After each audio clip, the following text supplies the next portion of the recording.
Econ. How are you? If you missed our Zoom class today, bummer, because it was cool to just hang out and have real class and discussion. But I wanted to go over this just so that you understand your assignment today. So you are taking these notes down that are this PowerPoint. I just pasted the notes onto the assignment. So you should copy those notes down. We are going to use them for a project. So the stuff that we're writing down about budget, we are going to use.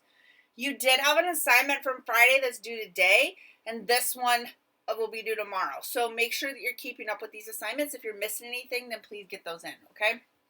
All right, so federal spending, basically, and you're copying all these notes down into your notes, okay? So just hang on to these notes, start a page, just keep that. So fiscal policy is basically a set of policies that relate to federal government spending, taxation, and borrowing. So they spend money, they tax us for money, and then they borrow money. And if you remember, they borrow money from the Federal Reserve. So all that money, right, then goes into the budget for the country. So there's four main areas of mandatory federal spending, and this also, national defense does go into discretionary spending, but it's still a mandatory, so to speak, one that always is going to get money.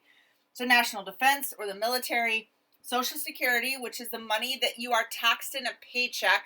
That money goes into an account that hopefully when you retire, that money is something that you then get a Social Security check, okay? Healthcare for our country, so like Medicaid and Medicare. And then interest payments that we pay on the money that we have borrowed, okay? And that makes up for, let me just adjust this, about 70% of the federal spending. So about 70% of all that money goes into that is spent from those areas. And then I want you to have these definitions down. So in the federal budget, you can have a budget basically is where you set up, this is how much money I have, this is how much I can spend. So like in my personal budget, right, I have money that I set aside. I know I have to pay rent, I have to make a car payment, I have to pay my electric bill, right? Those are all things I have to have in my budget. Now, if I wanted to go buy, 600 pairs of shoes this afternoon, I can't because I'm a broke teacher and I don't have money for 600 pairs of shoes, right? It's not in my budget to do that because I have other things I have to pay for. But a budget deficit means that the government spends more than it collects in taxes, just like if I spend more than I make as a teacher, okay? So if they don't collect enough money in taxes, but they keep spending, they're in a budget deficit.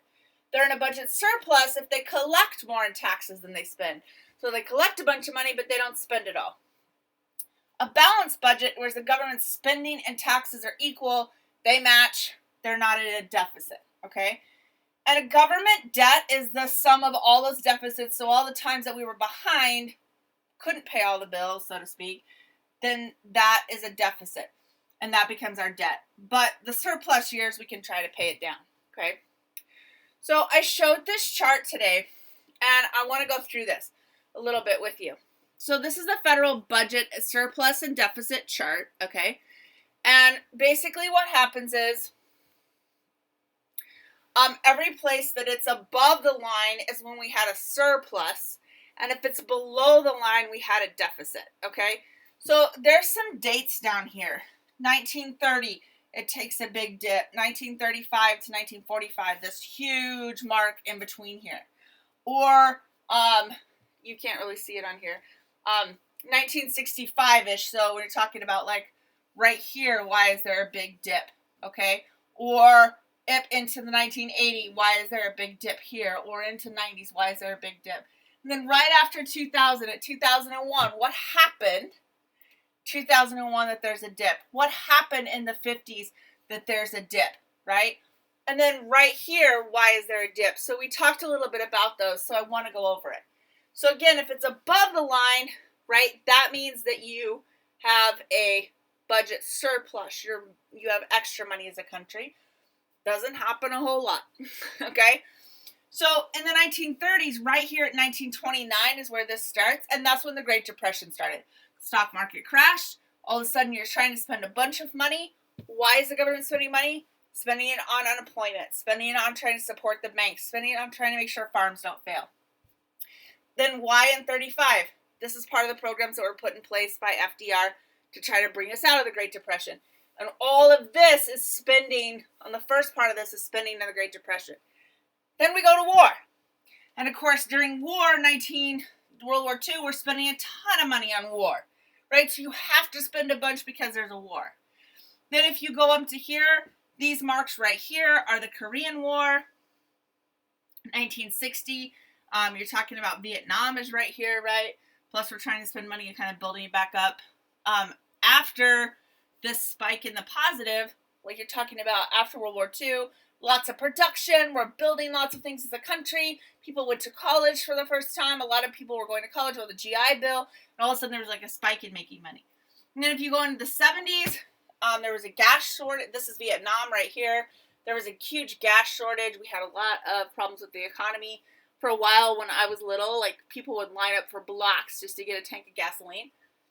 And then if you go here in the 80s, we had a huge recession during Reagan's time. They were calling it almost the Great Depression, although really the Great Depression, it was kind of on the level of that, but it wasn't the unemployment rates that we had during the Great Depression. And then we kind of bounced back up. This is that like boom and like .com industry and that kind of thing. And then all of a sudden, right here, right before 1980 is when we went to, right here in 1990 is when we went to war with Iraq the first time. This is then 2001. It drops again because now we go back to war in Afghanistan and Iraq the second time.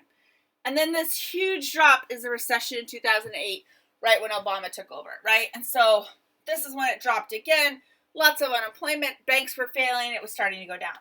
They're saying right now that the dip, and by the way, if you remember that chart I showed with the huge orange spike on the front of the New York Times where it showed the unemployment, it was like 3 million people had filed for unemployment. This week, it's 17 million people have filed for unemployment. So they're saying that right now, this giant spike from World War II and the Great Depression, they're estimating that that spike is going to go way down here. And so what happens is when you have those giant spikes, you have to spend money to get things going again, like this stimulus check that they just sent out, or spending money on unemployment claims, making sure people have money so they get hired or have money to survive. Buoying, meaning like boosting up the restaurants or small businesses, boosting up the banks, boosting up the airline industry, like those things that we don't want to collapse. We're going to have to spend more money as a government, go into debt, be in a deficit to survive. World War II, we had to fight Hitler. So there's not an option but to go into deficit. 2001, we had to go to war to fight off the Taliban. Right? So there's all these situations where you don't have a choice. Now, some people say the government should have a balanced budget. They should figure this out. They shouldn't run in the deficit. I can't run my life like this on credit for very long or I'm in trouble. And we're going to talk about credit cards later this week, but it's like we're running on credit. But in a government situation, other people say, well, this is not a household. This is not like a person's budget. The government has to act differently. Right now, whether we have money or not, we need to get everybody money. So we print that up and create that money. We don't necessarily have a choice in times of war or in times of pandemics, right, where we don't have a choice. We have to put that money in there. So when there's a depression coming, there's not an option but to put that money into the government. We'll have to run at a deficit. We can't run a surplus, okay? So there are tricky times, but we can't really balance it the same way, okay? And we're going to look a little bit more at this tomorrow and Thursday. We're going to talk a little bit about credit on Friday. And then next week we're going to start a project. So just want to give you the heads up. We're going to have class online and Zoom on Friday again. So please try to make that class so that we can try to do this at least twice a week where we're having class together, okay? All right, hope this video helped. Make sure you get all the video notes that I put down from this that are also in the Google assignment. Make sure you get all that written down. That is your job today.